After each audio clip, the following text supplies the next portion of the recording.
Welcome to the Louder Than Silence podcast with your host, CG Wagner. In March, we started a new series, Meet the Team.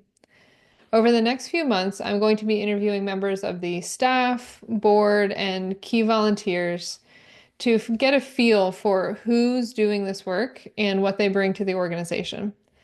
I'm excited to introduce these amazing, amazing people and the impact they've had on the work we do at LTS.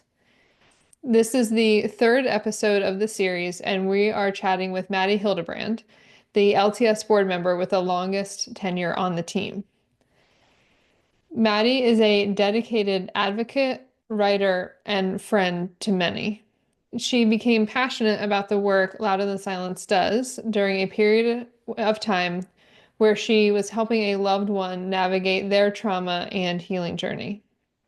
This advocacy work inspired her to want to become even more involved in helping survivors of sexual violence, and she became a board member in 2020.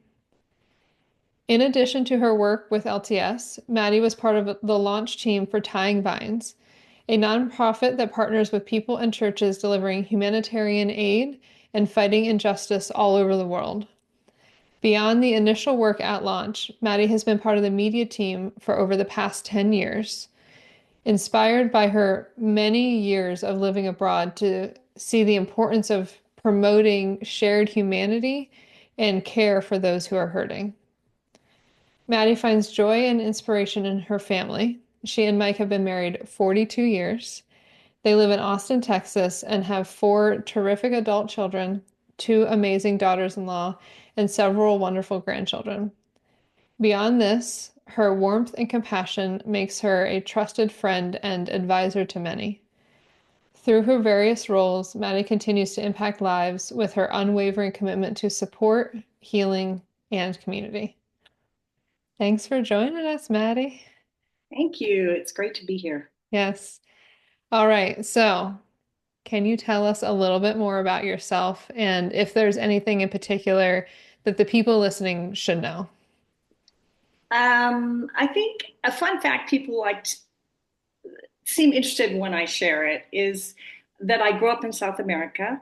So Hmm. I spent 8 years from fourth grade through 11th grade in South America.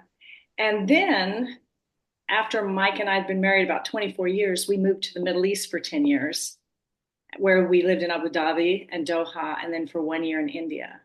So that's always a fun fact to share with people. So. Yes. And since I know this, but the people listening don't, how many different places did you live when you were a kid and you were living abroad? Hmm. Or if maybe just like name a few of them. We lived in Argentina, Brazil, Aruba, and Bolivia All right. when we moved overseas. But we Yeah. moved about once a year before we even moved overseas. My dad was an engineer and building oil refineries, and so we moved a lot. Yes. Yes. So you've lived in a fair number of places. You've gotten Yes, to get a yes, taste of lots of yes, different cultures and peoples and all sorts of great yes, stuff. yes. Yes. All right. So, how has being connected to LTS impacted your life? Oh, wow. In so many ways. Until I got involved with Louder Than Silence, I just I was pretty clueless as to this whole world of um, sexual violence and any kinds of abuses. And it opened this painful place that I just didn't know about. And so through that, through spending time with you and reading the books that you would recommend, yeah, I'd say being involved in Louder Than Silence changed my life. Yeah. Yeah. And having you connected to Louder Than Silence has changed Louder Than Silence's life. So it's a mutual situation here. So what would you say that you understand now that you didn't when you first heard about LTS and the work we were doing? Well, I wrote this down because Great. it was a lot. So Yes, I'm going to look at it. that's totally fine. As I think I mentioned in the episode with Christy, when we have tools, we use the tools, right? Yes, Like I thought, we man, I'll don't, never remember all of this if I right? We don't don't. need to struggle for no reason. Yes. Yes. So, firstly, I didn't understand the scope of a survivor's healing journey Mm, and how how all encompassing it is to face the trauma, to walk through the trauma, to heal from the trauma. All that I did, that was a big one. That was first. Um, I don't think I understood. No, I know I didn't understand um, the importance of being seen and being heard, and to have someone sit in that space with you, not in judgment, not in not in fear, not in even disgust, if that, or mhm. anything. I did not understand. First of all, I didn't understand how to do it. And Sure. also, I just didn't understand it. Right. So, but I made a list. Yeah. I didn't understand the prevalence. I didn't understand that 1 in 2, 1 in 3 women um, would experience or have experienced sexual violence. Changes the way I look at a room, changes the way I walk into a room, Hmm. changes the way I listen when I meet new people, all that. I didn't understand the prevalence. I didn't understand the destruction, how it's mental and physical and emotional and all the things. Didn't understand that. Um, as I said before, I didn't understand the long road to healing. I didn't understand that. See, I told you it was a long list. Um, I didn't understand the battle before the healing of just being believed. I didn't understand that. Yeah. Um, and then, not to mention, I didn't understand that there's a huge absence of real help, um, which is why we have louder than silence. But Right. that's how I learned, right? And Right. so, wow, okay. Um, Another thing, I know it's a long list, but I admit to my ignorance. I didn't understand how hard it is for a survivor to call it what it is when they've walked through something like that. From someone who's not a survivor, that was, it's like I can listen and go, yeah, we can name this. This Mm. is what, but it just shocked me. And then, not just for survivors, but just other people to call it what it is. Right. Right. Yes, I didn't see that one, so I learned about that. And I think something that I still am working on is the revelation that my my generation, Hmm. it's a whole different level of not naming it, not in some ways not knowing what to call it. I mean, y'all's generation, you've you've come such a long way in helping people have the right words, process the right, and you know, yeah. So that was a big one for me too, to realize, wow, I have a whole different thing over here for my peers, for Hmm. my friends. So yeah. So there, those are just some of the things. Great. I'm gonna go off script, so hopefully you Okay. can riff with me here for a second. But Okay. that's not an insignificant number of things that you just mentioned, and it's not an insignificant amount of emotional weight to those things. Can you describe what that process was like to like navigate just creating the space in your life for this understanding?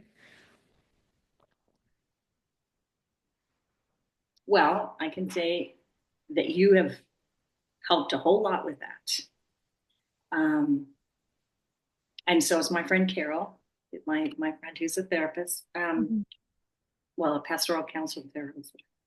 Um, she's helped a lot. A friend of mine who's a psychiatrist helped a lot. When I've walked through several friends who have been on their healing journey, when I've walked through this with them, all of you have been very careful to remind me to take care of myself, to remind me what I can do, what I can't do. Um, it's been a process. I think from the first time through the more recent journey, help.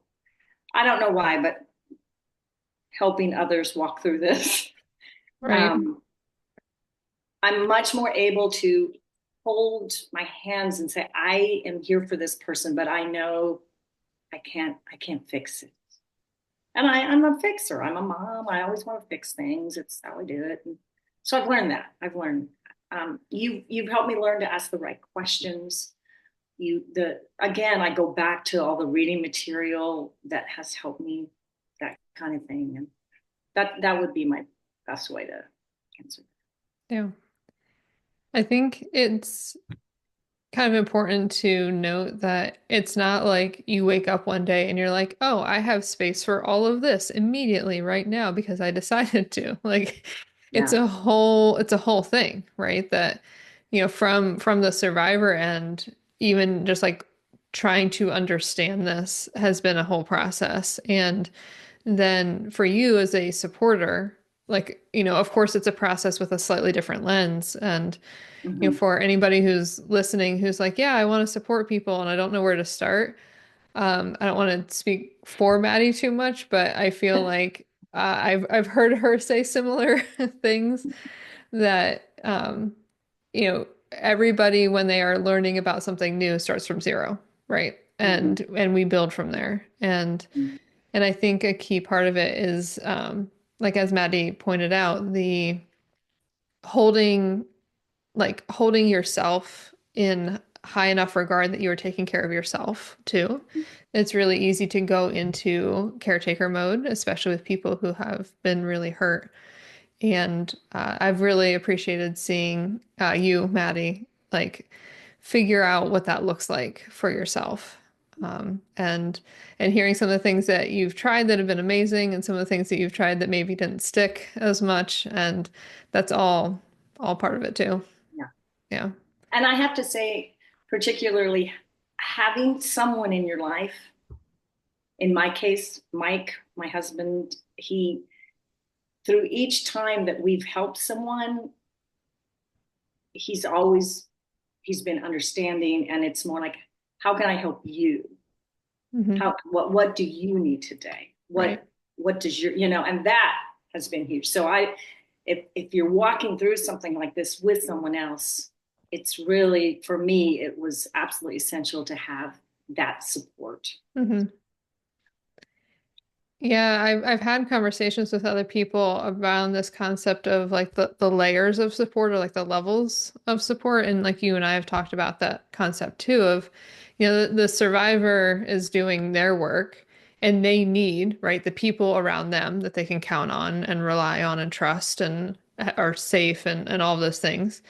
And those people in that circle need their own group of people who are helping support them, right? That when we think about what the level of like human investment is in a person's healing, it is significant. Yeah. And I really appreciate that you brought in the concept of, Mike being supportive for you because like you also are not an island, right? Right. Right. That you need support to support well. Mm-hmm. Yes. Yeah.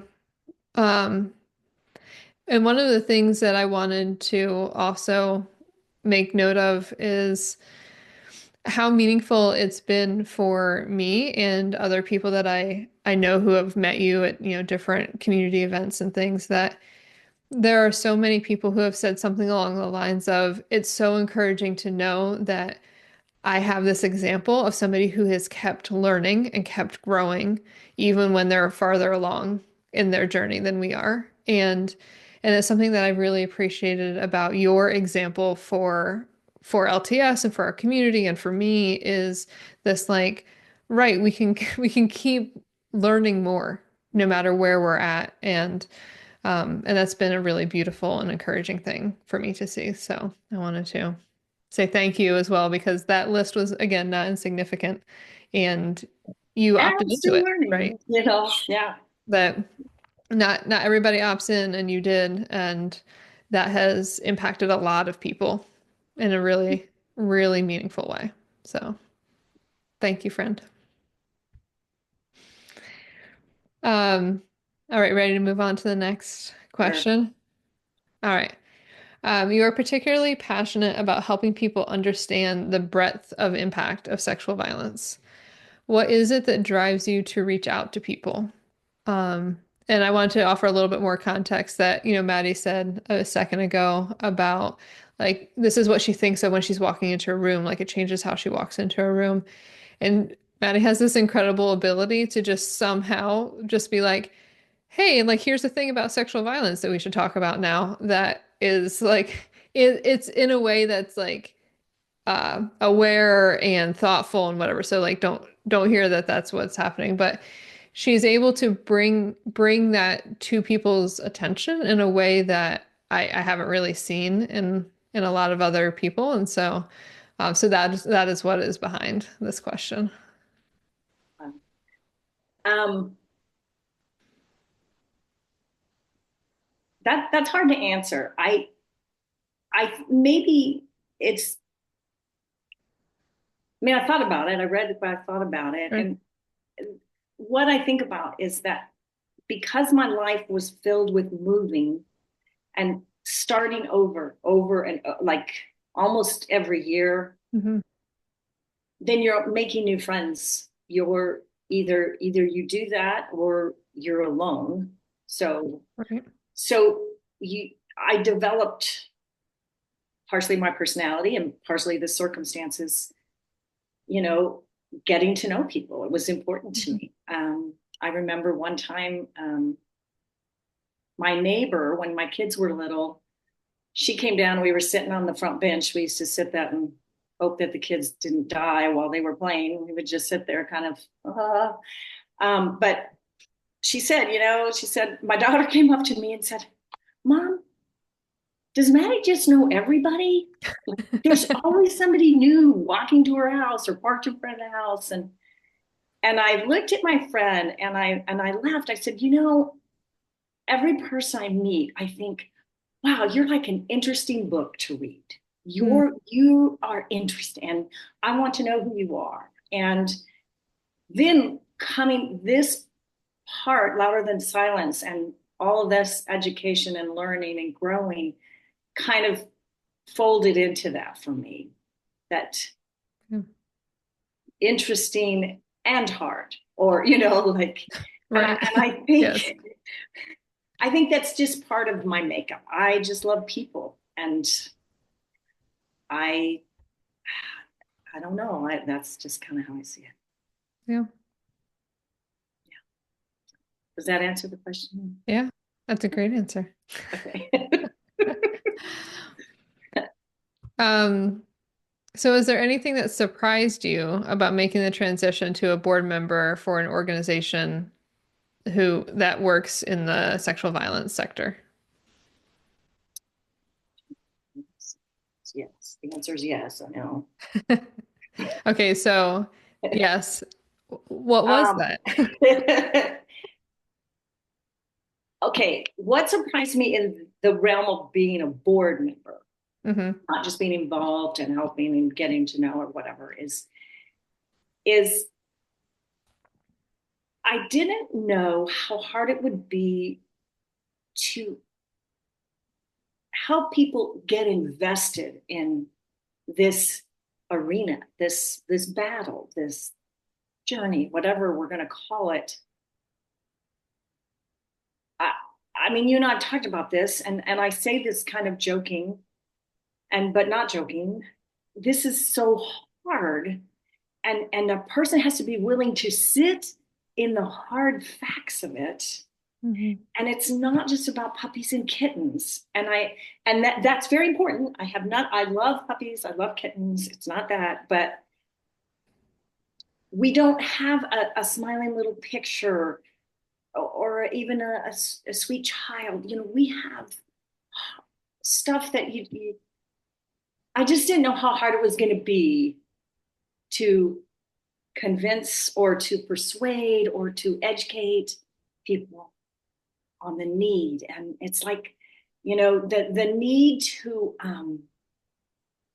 to rescue people out of sexual trafficking, human sex trafficking, and all the things, domestic, the need to rescue is huge and so important, like obviously huge importance. Hmm. So you rescue, you put the fire out of the burning house, but then you've got to have the people to come alongside to rebuild the house. Right. And sometimes the house is stripped down to its foundation and still smoking, and Yes. and I, as a board member, walking as a board member, making the decisions and facing the big goals and the desire to get people off the waiting list, to get, and I'm thinking, that was, again, that's my naivete, my ignorance too. I go, this is my first board, so I had nothing to compare it to. So Yeah. yeah, But that, that is a good point though, that I mean, even as the founder, it has been surprising to me that that same kind of like I think we all have an innate desire to want to turn away from the painful, right? That like it takes a huge amount of presence and awareness to say, I will sit in this. And and that is a lot to ask of somebody, right? That it's like you said, it's not puppies and kittens. Like it is, hey, do you want to acknowledge the fact that people who have experienced deep trauma have lasting impacts for decades and need intervention in order to get past the trauma?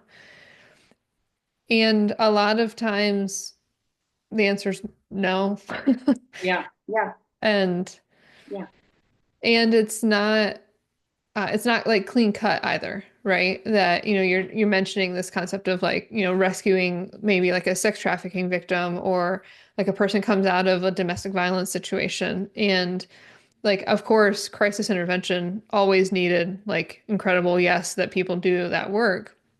And it feels a little bit more like we're able to like say like, okay, that is done, right? The person is no longer being exactly. trafficked. The person is no longer in the home, with the abuser. And on the flip side, what we're saying is, all right, so we are helping people indefinitely with whatever they need to feel like they are at a vibrant, full place in their life. And that's not a like moment where you check something off the list. And to be honest, being on the board made me realize, oh my gosh, this is way bigger than I mean, this is forever. And so yeah, Right. yeah, yeah. Yeah. It's not insignificant. No, it's not It's insignificant. not insignificant. Not insignificant. Um, so you mentioned this was your first time on a board. Do you have any advice or thoughts for people who might be considering joining a nonprofit board? Yeah, I thought about that.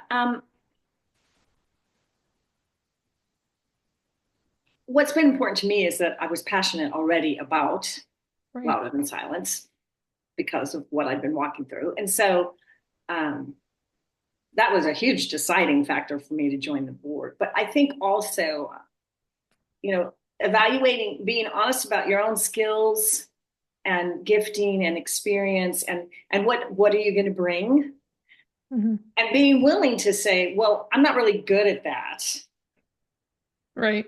but I'm willing to try it and do it, or do what Mhm. I can. And there are other things I'm good at, and those are the things that come easy, but it doesn't mean you have to be willing. And so being honest with myself, and then being willing to say, well, it needs to be done, and I'm Right. on the board, and so we're going to do this. And so I think, yeah, for me, that's. But I will say it's been one of it's been one of the best things I ever did, being a part of it, and um, you know, yeah. Yeah. So that's what I'd say. Yes. And your role within the board has been that of like you came on when we were still a very young, very young nonprofit very early on. And so we were all very much in the phase of like what needs to be done, Yeah, right? yeah, And yeah. whether that's like sorting clothes for a garage sale fundraiser or whatever, right? That like yeah, I'm assuming you didn't want to haul a bunch of stuff around Nope.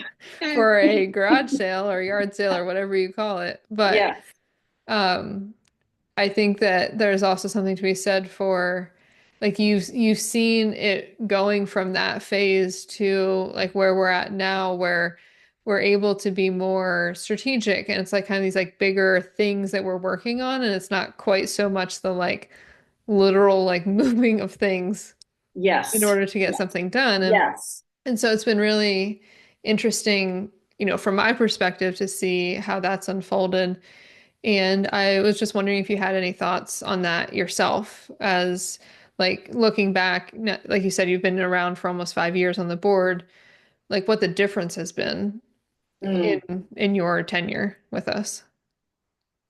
yeah. I think it kind of goes back to what you said about back those early days. It was like this, we got to get this done. We need to move this along or build this up or make this happen. Hmm. Whether it was setting up the sound system for the first birthday party or whatever it was. It's like finding the right people, any people, and Yeah. to get something up. And then now I think, but through it all, always going back and evaluating and say, okay, what was good about this? What was not good about this? What do we need to change? And over the years, seeing how that has grown us, looking like, when we stopped doing garage sales, I mean, I was all about stopping that. I mean, I was all about that. So I was like, yes, we are doing. But then looking back at, like, at the birthday party and trying to decide and realizing this has been a really good thing, and keeping it on and changing it. And I don't know, I've loved that. I've loved seeing the momentum, uh, Hmm. of growing louder than silence so that we can help more people. Yeah. Yeah. Yes. I yes, the momentum is such a hard thing to be able to explain that, like of course there's the concept of like, the snowball effect. Yeah. And I feel like when you like came on the board, it was like, all right, here's our four snowflakes. Yes. Yes. And now like we actually have a snowball and it has Yes. momentum. And Yes. but it literally was starting from scratch, right? Like this was um not personally financed. It's not like a private foundation. It's, supported by donations and all that good stuff, which means that growth looks very tied to Yes.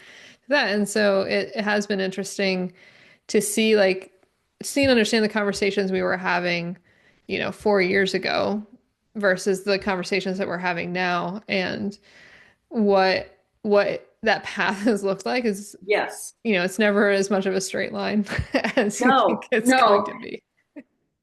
no. Yeah, but it's Um, been exciting. It's been so exciting. yeah, it has been exciting. It is.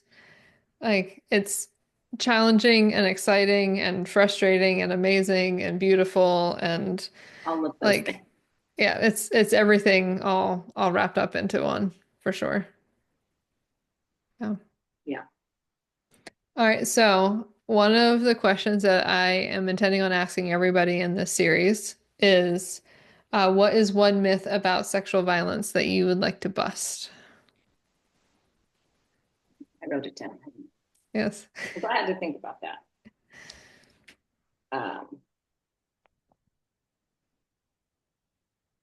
And I was assuming that I knew your answer, but I'm curious if my assumption was, I think not. I think I might surprise you. all right, And as I reminded myself what I was thinking about is I don't know that it's a myth per se, sure. but for me, it is my hope that as Louder Than Silence, as the word spreads Hmm. about who Louder Than Silence is and why we're doing what we're doing, that those silent survivors will realize that there is a group for them, Hmm. a community, and that they need that community. So it's not a myth, but it's something that it's my heart is that somebody listening who says, "Oh, I didn't realize that's me," or Yeah. "I realized that's me. I didn't realize I needed that." Hmm. And what I have watched over the years, which has been my privilege and like so such an honor, um, is to see some of the most amazing, strong, courageous women Hmm. do the hard things and to see how they do it together. It doesn't matter. And this is something I've watched, although I don't know everybody's story and everything. I know they all have a story. And but it doesn't matter what that story is between them. It is simply they y'all understand one another. And I love that. I love that the community builds strength.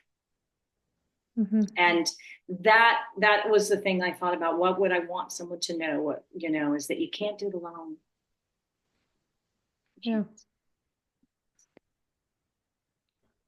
And I think that like I would phrase that as a myth of like we often believe that we are alone and we have to be alone as we figure it Okay, out.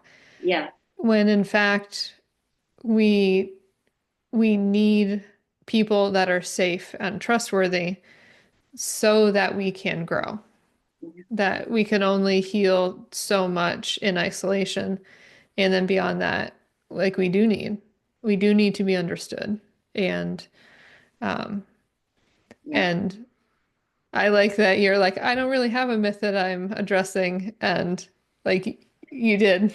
Oh, Just good. Okay. yeah. Um but I actually thought that you had mentioned something about folks in your generation that that there's and you touched on it earlier just briefly as well. And I if you want to and are willing to share a little bit more about what your hope is for folks in your generation as you are having interactions with them and what you've seen. Maybe that would help kind of demystify a little bit of what's happening here. Yeah, yeah, yes. I actually had that in there, and but yeah, I think this journey, as I mentioned earlier, realizing how my peers have this I don't know if it's an extra, but this kind of blockage over acknowledging it. And then what do I do with this? Because it might have been 40 years ago. It might, and so I've lived this.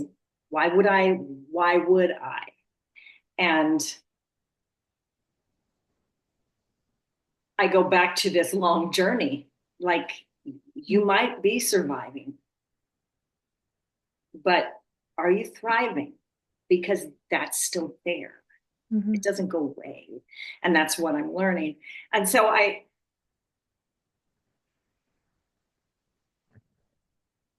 hope that some of my many friends who I know have lived through horrible things and they're amazingly strong and you know I would hope they would consider going through a cohort, learning this, not just for themselves, but for other others of our peers who also need that and um, who need that community, who need to be seen, who need to be heard, who need all the things we've been talking about.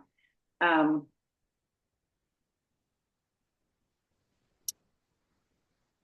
I don't know. It's you, like I said, your generation has done a much better job giving the words, giving the language, walking alongside, bringing the hope. Yeah. Um, we just we just didn't do that. Yeah. I I'll share a little story. It's always hard for me because it's an example of my ignorance. Granted, I didn't have the words. Didn't I mean I know that, Right. but when a friend shared with me her very very hard story from childhood, and my response to her, I've since apologized to her, so I'm okay, but was very, I wouldn't say flippant, but it bypassed everything. Like I couldn't sit in it with her. I couldn't sit in that. So I had a very quick response to, well, I'm just so glad and grateful you're here now, and aren't you? Or something, something. It was a long time ago, but it was, you know. And I think that friend needed something different then. And I go back in my head many times thinking, I wish I could have been that friend. And we're okay now, but Yeah. yeah. So I hope that my peers will learn that there's a lot of folks out there. I had a friend say to me, Mattie, I don't understand how so many how do you know so many abused women? How do you? And I said, oh, you know them too. And she just looked at me and I said, how many neighbors have you got? You got 10 neighbors? You have mahjong on whatever night? Right. I said, I guarantee you, if you have 10, there's at least three, at Right. least three. Right. And that's because if I say more, nobody believes me. So if I say at least three, Yes. um, and she just looked at me. I said, "Oh, you ask. You could ask. You could go and say, hey, anybody ever, you know?" And she just looked at me, and I said, "I'm just saying, Yes. you know them too." Right. So Well, and I think from my generational perspective with this, that talking to survivors in my age group, almost all of us have a story of having told an older woman in our life our experience, whether it's a family member or family friend or, whatever, whomever it is, and getting often this sort of response of like, well, yeah, like this is just what women have to deal with. Where it's just like it seems like what what we collectively have heard is this sense of like your generation just expected the violence and like was like, yeah, like this is just what it means to be a woman. And um and our generation more of like, doesn't it seem like that shouldn't be the case?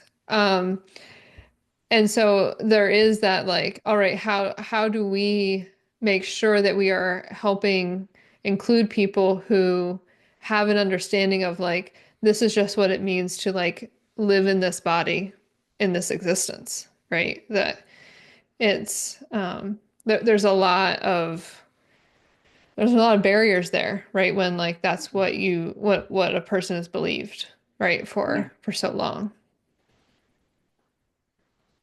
I met Mm. a woman once my age, and she'd had a really horrible experience in college. And she looked at me and she said, I refuse to be the victim. And I'm looking at her. I'm not saying anything. Hmm. We were relatively new acquaintances.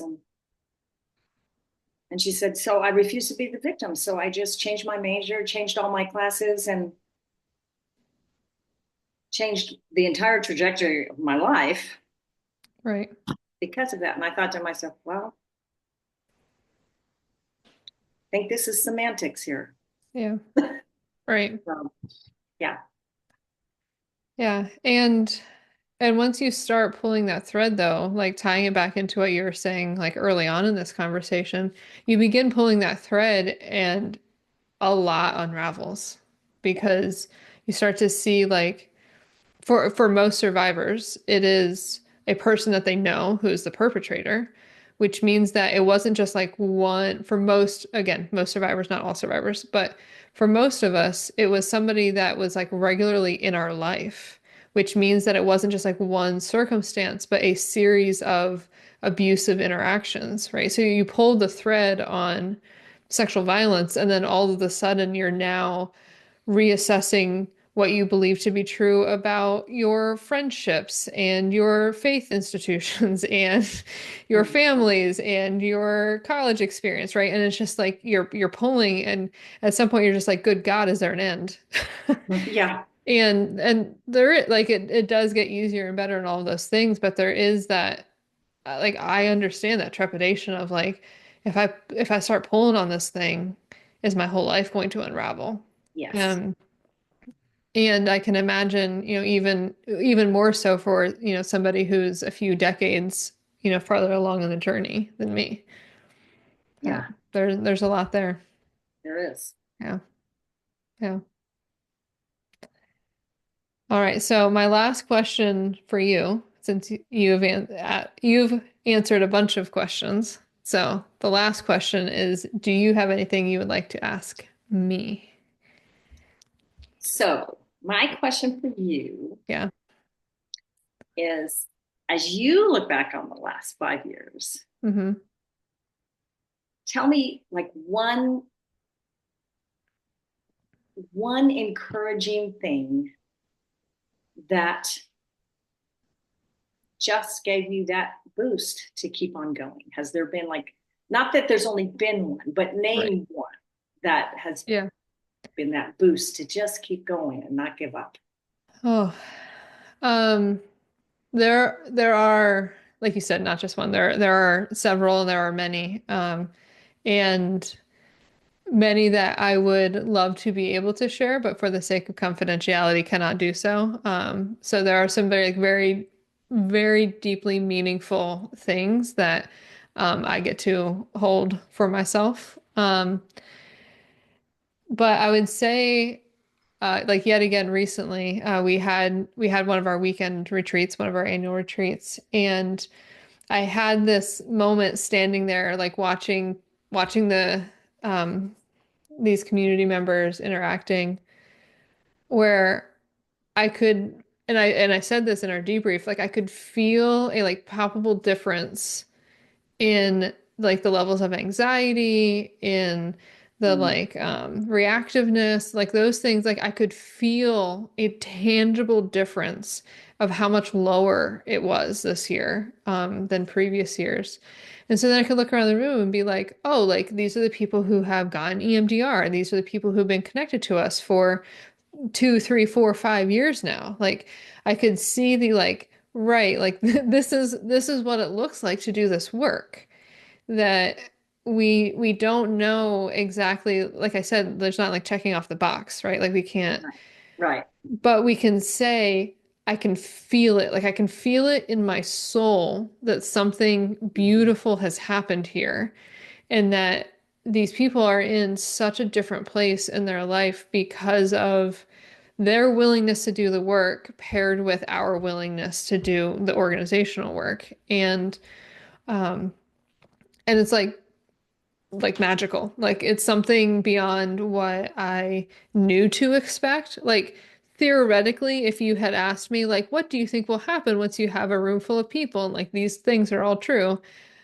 Like I could have theoretically been like, oh yeah, like collectively this would be the case, but feeling it was something that was really, really impactful.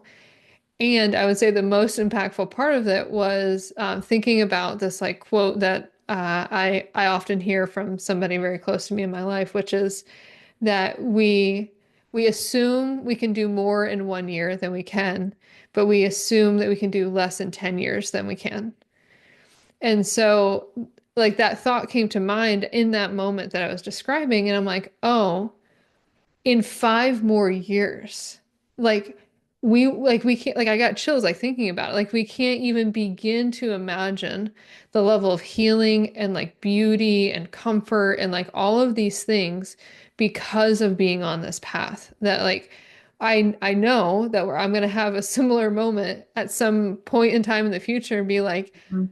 oh, like I knew that this theoretically was true, but now I'm seeing it. Yeah. And like that's what I'm very excited for. And so that moment at the retreat a couple of weeks ago was this moment of being able to like steep myself in the like this is what I see right now. And I can now have a better idea of like how much more will be possible in the future because of this. And um yeah, so I'm very, very Yeah, that's excited great. about that. And yeah, and those are the things that keep me going when it's like, hey, this is hard. Yeah. Surprise, founding a nonprofit that supports survivors of sexual violence with long-term resources is not like super easy peasy. No. Who would have guessed? Yeah.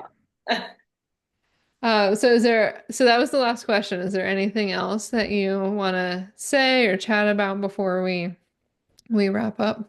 No, I don't think so. All right. Um, Well, thank you, Maddie, for being part of the conversation, for helping kind of give a glimpse into the work that we're doing at LTS and your part in it and what you're passionate about. I appreciate you being willing to share with the folks listening. So thank you. And now our official thank you for listening to the Louder Than Silence podcast. If you'd like more information about our organization, visit us at louderthansilence.org. You can sign up for our newsletter. You can follow us on Instagram at louderthansilence.org. If you like our work, please consider donating. We do all of our work at no cost to participants. And so we firmly believe survivors have paid enough. So your donations help us continue this good work. And don't forget to subscribe to the podcast for the most current episodes. We'll see you next month.